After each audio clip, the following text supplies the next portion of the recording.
फिर से एक बार स्वागत है मेरे चैनल पर। मैं हूं राज। आप देख रहे हैं हाईवे नाइट। दोस्तों, आज की जो कहानी है, कल की कहानी का ये दूसरा भाग है। तो चलते हैं कहानी में। लेकिन दोस्तों, आपने मेरे चैनल को सब्सक्राइब नहीं किया है तो प्लीज़ कर लीजिए। धन्यवाद आपका। जयंत अपने ऑफिस में आ चुका था। अब बहुत ही परेशान लग रहा था। रात की बातें सब उसके दिमाग में घूम रही थी। तो क्या वो शीतल नहीं थी?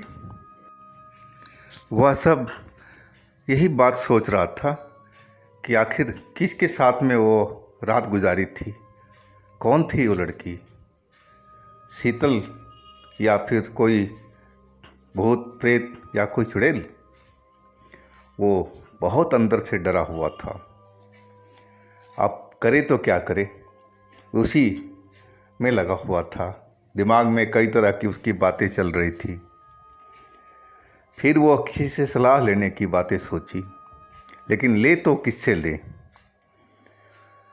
तभी उसका ख्याल आया कि नेट पर देखते हैं, किसी तांत्रिक से संपर्क करते हैं। और उसने वही किया। एक तांत्रिक का नंबर लेकर के और उससे उसने बात किया। सारी बात उसने बताया। तांत्रिक बोला, देखो, हो भी सकता है और नहीं भी हो सकता है, दोनों चीज़ें हैं। लेकिन ये बात मेरे सामने आकर के और बताना होगा। मैं देखूंगा आपको, तब मैं कुछ बता सकता हूँ। कि फ़ोन पर मैं तो इतना क्लियर आपको बता नहीं पाऊँगा। तो आप हमारे घर पर आ जाइए और बैठ के बात करते हैं वहीं पर। अब ऑफिस का टाइम था, तो इस टाइम तो जा नहीं सकता था। तो उसने 9 बजे का, जयंत ने टाइम दिया कि मैं आपके पास में 9 बजे रात तक पहुंच जाऊंगा, आप मिल पाएंगे? बोला, हाँ हाँ, मैं मिलूंगा आपको। उसने, जयंत ने फ़ीस पूछा कि आपकी क्या फ़ीस वगैरह है, क्या खर्चा लगेगा? बोला, जी अलग अलग केस के अलग अलग चार्जेज हैं, जितना खर्चा लगेगा वो हम देख कर के बताएंगे। बोला, ठीक है जी। रात के 9 बजे जयंत पहुंच चुका था उसके पास में। और उसने देखा कि जिससे उसकी बात हुई थी वो ज़्यादा कोई बुजुर्ग नहीं था, 35 या 40 साल का आदमी था। और एक आम इंसान की तरह था। कोई ऐसा कुछ नहीं था कि तांत्रिक की तरह काले कपड़े पहनता हो, लाल पहनता हो, ऐसा कुछ नहीं था। सिंपल सा आदमी था। उसने देखा जयंत को अच्छी तरह से और देख करके क्लियर बोल दिया कि नहीं जी, आप पर कोई भूत प्रेत, किसी चुड़ैल का कोई काली छाया तो नहीं है आपके ऊपर में, कुछ नहीं है।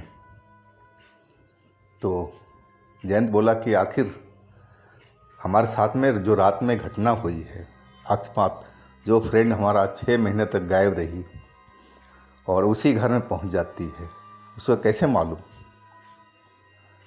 तांत्रिक सोच में पड़ गया। फिर उसने बोला कि देखो, आप जो बोल रहे हो सही भी हो सकता है और नहीं भी हो सकता है। अब मैं आपको एक चीज़ देता हूँ और आपको वहीं जाना पड़ेगा। हो सकता है कि आप जाओगे तो अगर वो भूत प्रेत होगी तो उस घर में ज़रूर आएगी आपको देख करके। जयंत डर गया था। बोला, क्या हमें दोबारा वहाँ जाना पड़ेगा? वो बोला कि हाँ, अगर आपको पता करना है और उससे पीछा छुड़ाना है तो आपको जाना पड़ेगा। जयंत बोला, फिर क्या करना होगा हमें? बोला, मैं एक अभिमंत्रित करके जल दूंगा और किसी भी तरह उस जल को उसके ऊपर में छिड़कना है। अगर कोई आत्मा होगी या कोई चुड़ैल होगी, कोई ऐसी शक्ति होगी, तो जल पड़ते ही वो आपका पीछा छोड़ देगी और गायब हो जाएगी वो। और नॉर्मल लड़की होगी तो उस पर तो कोई फर्क नहीं पड़ेगा इस जल का। आप कर सकते हो ऐसा। जयंत तो कुछ देर सोचता रहा, बोला हाँ दीजिए आप। वह बोला हाँ मैं ज़रूर करूँगा। मुझे भी पता लगाना है कि जो मेरे पास में आई थी वो मेरी फ्रेंड ही थी या कोई चुड़ैल या कोई और। तांत्रिक ने एक छोटी सी शीशी में और जल दे दिया। बोला आप उस घर में जाना आज, लेकिन इस शीशी को छुपा कर रखना अपनी जेब में, और जब भी आपके पास में मौका मिले इस जल के उसके ऊपर में छिड़क देना, और आपका जो परिणाम है वो सामने आ जाएगा। जयंत अब वहाँ से उनका फीस दे करके और चल पड़ा था, लेकिन डर भी रहा था कि कहीं मैं सोनू के घर पे जाऊं और वो वास्तव में ही चुड़ैल हो तो मैं क्या करूंगा। लेकिन एक मन कह रहा था कि नहीं नहीं, चुड़ैल नहीं हो सकती, वो मेरी शीतल ही है। और तब तक वो पहुंच चुका था उसी गली में जहां पर सोनू का घर था। अपनी बाइक ले जा कर के और सोनू के गेट पर खड़ा किया, और चाबी तो उसके पास थी ही, बैग में पड़ी थी, और गेट खोल कर के अंदर चला गया और वो कमरा खोल दिया जिसमें वो मिला करता था शीतल से। अभी कुछ ही पल हुए तभी उसे बाहर से कोई आता हुआ दिखा। हालांकि वो गेट लॉक तो नहीं था, लेकिन खुला हुआ भी नहीं था। जब तक कोई जोर नहीं लगाए तब तक गेट नहीं खुलता था। लेकिन वो तो शायद उसको आवाज़ भी नहीं आई थी गेट खुलने की, या कोई आ रहा था। वो समझ गया कि शायद शीतल ही होगी, और वास्तव में वो शीतल ही थी। जयंत देख कर के सब कुछ भूल चुका था उसको। वो क्या करने यहाँ पर आया था, उसके आते ही वो मदहोशी में डूब गया था। अब उसको क्या करना था कुछ नहीं मालूम। बस जैसे लगा उस पर कोई जादू का असर हो चुका है, और वो जादू था उस लड़की का। फिर तो अपना वो होश खो बैठा था। मालूम नहीं कब उसकी आंख खुली तो उसको प्यास लगी थी जोरों से। उसका गला सूखा जा रहा था। वो अपनी आंखें खोला तो देखा कि मैं तो यहीं पर हूँ, और बगल में शीतल भी सोई हुई है। घड़ी देखा उसने तो रात के अभी 2 बज रहे थे। वो उठा पलंग से और एक नज़र शीतल पर देखा। शीतल वैसे ही मासूम की तरह सो रही थी, और वैसे ही लग रही थी। कहीं से भी नहीं लग रही थी कि कोई भूत चुड़ैल ऐसा कुछ हो। बिल्कुल एक नॉर्मल लड़की की तरह, एक मासूम की तरह वो सो रही थी। अपने मन में वो धिक्कारा कि मैं खामखा इस पर शक कर रहा हूँ कि ये भूत है, चुड़ैल है। लेकिन फिर उसको दिमाग में आया कि आखिर मैं आया तो था इसको पास में, तो फिर मैं आज कैसे अपना होश खो बैठा, और इसके आते ही मैं एक बेहोशी में क्यों चला जाता हूँ। वो जल्दी जल्दी पानी की तलाश में आगे बढ़ा जहाँ पानी का टूटी लगा हुआ था, और थोड़ा सा पानी पी करके और कमरे में वापस आ चुका था, और वो शीशी अपनी जेब से निकाल चुका था। अभी उस पर उस लड़की का कोई जादू का असर नहीं था, नहीं तो वो ऐसा कर नहीं पाता, क्योंकि वो लड़की जो थी शीतल वो सोई हुई थी, और इसीलिए उसका जो जादू था वो काम नहीं कर रहा था। और अब शीशी खोल दिया था, और मन में उसका दुविधा पड़ा हुआ था कि डालूं या नहीं डालूं। इस जल को। फिर भी सोचा कि अगर शीतल होगी तो इस पर तो कोई असर होना ही नहीं है, ना इसका कोई नुकसान पहुंचना है। सॉरी बोल दूंगा जी, गलती से पानी था डल गया। लेकिन आत्मा कोई होगी, भूत होगी, प्रेत होगी, तो हमारा छुटकारा भी मिल सकता है इससे। और फिर वो कड़े मन अपना किया और जो छोटी सी शीशी थी और सारा जल उसके जो लेटी हुई थी लड़की, जो शीतल बनी हुई थी, उसके ऊपर डाल दिया। जैसे ही जल पड़ा उसके ऊपर में,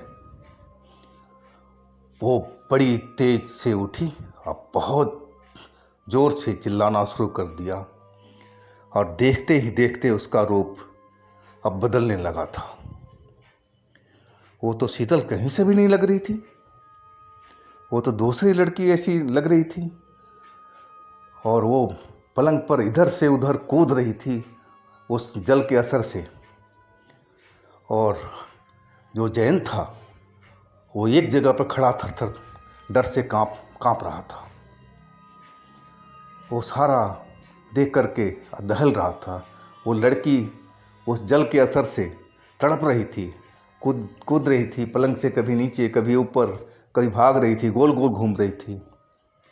और जैसे ही तांत्रिक ने बताया था कि अगर ये चुड़ैल होगी तो गायब हो जाएगी इस जल से, और वही हुआ। वो लड़की देखते ही देखते अब गायब हो चुकी वहाँ से, वहाँ कोई नहीं था। जयंत अभी भी कांप रहा था डर से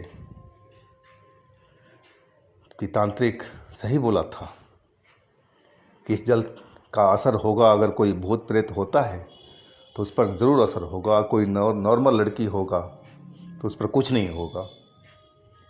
और वही हुआ।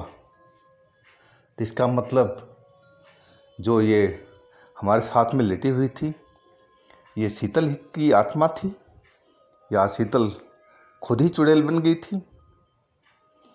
अब वहाँ पर वह एक मिनट नहीं रुका और जल्दी जल्दी कमरा को बंद किया और बाहर भागा, मेन गेट खोला, अपनी बाइक उठाई और सीधा अपना घर की तरफ निकल चुका था। अब सोच लिया था कि आइंदा इस घर में कभी नहीं आएगा। इस घटना के बाद तो 3-4 दिन तो वो जयंत ऑफिस नहीं जा पाए सर, इतना डरा हुआ था वो सारा दिन घर में ही अपना बिताया करता था, बहुत काफ़ी डर के वजह से। लेकिन धीरे धीरे अब सामान्य हो चुका था। अब वो शीतल जो लड़की थी, अब वो कहीं उसको नज़र नहीं आई थी, सब कुछ सामान्य चलने लगा था लाइफ में। लेकिन वह एक बार तांत्रिक से ज़रूर मिलना चाहता था। उसने कई बार फ़ोन किया लेकिन उसका घंटी बंद जा रही थी। तो ऑफिस के बाद में वो उस तांत्रिक के घर के पास पहुंच चुका था, लेकिन उसका घर तो बंद था। फिर पड़ोसी से पूछा तो जो सुन करके दहल चुका था। पड़ोसी बताए थे कि जो तांत्रिक जो लड़का था 35-40 साल का, ये कहीं बाहर गांव से आया था और ये घर किराए पर लेकर रहता था। और एक रात को कहीं जा रहा था बाइक से अपनी, और इसका एक्सीडेंट हो गया था और ये एक्सीडेंट में मर चुका था। और ये घर अब खाली हो चुका है, अब कोई तांत्रिक यहाँ नहीं रहता है। ये सब बातें सुन कर के जयंत तो कांप चुका था डर से। क्या इसका मतलब कहीं शीतल ने तो इसकी जान नहीं ले ली? वो डर के मारे अब वहाँ से भागना ही मुनासिब समझा, अपना बाइक उठाया और अपना घर की तरफ चल पड़ा था। तो दोस्तों, ये थी जयंत की कहानी। अगर आपके पास भी कोई अपनी स्टोरी है, कोई घटना है, तो हमें ज़रूर भेजिएगा व्हाट्सएप नंबर पर हमारा। हम आपकी कहानी को ज़रूर बनाएंगे। और आप लोग अपना बहुत बहुत ख्याल रखिएगा। हम कल फिर मिलते हैं एक नई कहानी के साथ में। नमस्कार।